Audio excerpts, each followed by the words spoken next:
about some running backs that if you saw them in a bar, you would be like, where these guys are on the sex appeal is not exactly off the charts for any of these guys.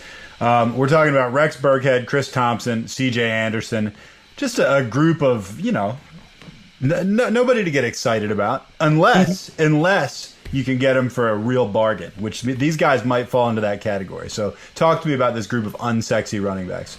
And again, I think it's what you're alluding to at the bar there. They might not be the ones you first look at and you're I got to go get on that. That girl. No, but once someone takes like Kamara home or something, all of a sudden you're like, CJ.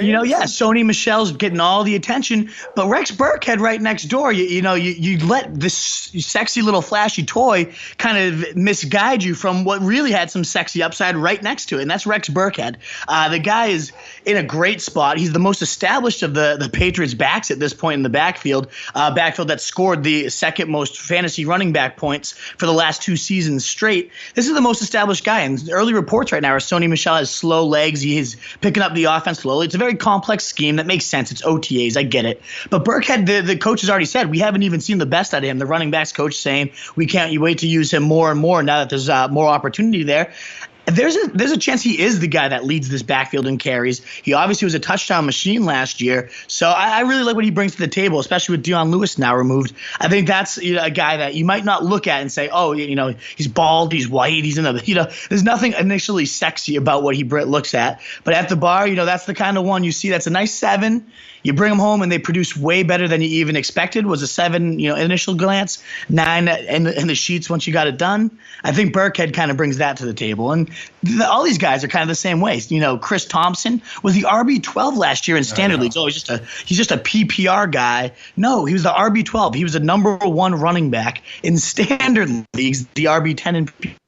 Yeah, the guy gets it done. He's obviously Geis is there now, so there's going to be less volume for Thompson, especially on those early downs. But he's still going to be the passing down guy. Jay Gruden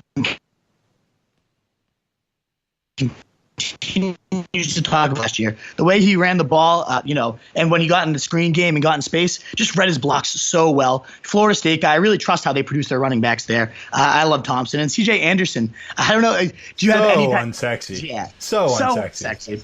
So unsexy. McCaffrey going, 30, he's going, I think, 19th or so overall, and Anderson's fallen all the way to like 98th. So, that's crazy. They're going a whole 8 or so rounds later. And historically, Norv Turner's always had a big power back involved, and McCaffrey just doesn't fit that bill. Norv Turner loves to pound the middle to, really soften up the defense for his big vertical Air Coryell attack where they just stretch the field vertically. He loves to have a power back that softens up the front and makes the safeties kind of sink in. That's C.J. Anderson's role. He's kind of the souped-up Jonathan Stewart, even more souped-up, Mike Tolbert, who Turner had in so many years, have absolute beastly seasons, back-to-back, over 900 yards and double-digit TDs. You're telling me if Mike Tolbert can't do that? And that was with LaDainian Tomlinson on the roster. We're talking about, C.J. Anderson and McCaffrey. Obviously, McCaffrey's going to get the receptions. I would rather have McCaffrey, but I think the discrepancy between those two is enormous in terms of fantasy price, and I don't think at the end of the season the points are going to be all that different. So those 3 unsexy running backs, I just love loading up on 1, 2, maybe even 3 if they all keep falling. Great way to round out a bench. Yeah, McCaffrey, in my opinion, overrated or at least overvalued right now, and Anderson underpriced. Clearly, I mean I don't think they're going to be far apart either. And so 70, 80 spots different on that drafting board. That's nuts. Do you like Anderson as a talent? Like, what do you think about him? I think he's unsexy. I mean, I think he's all right.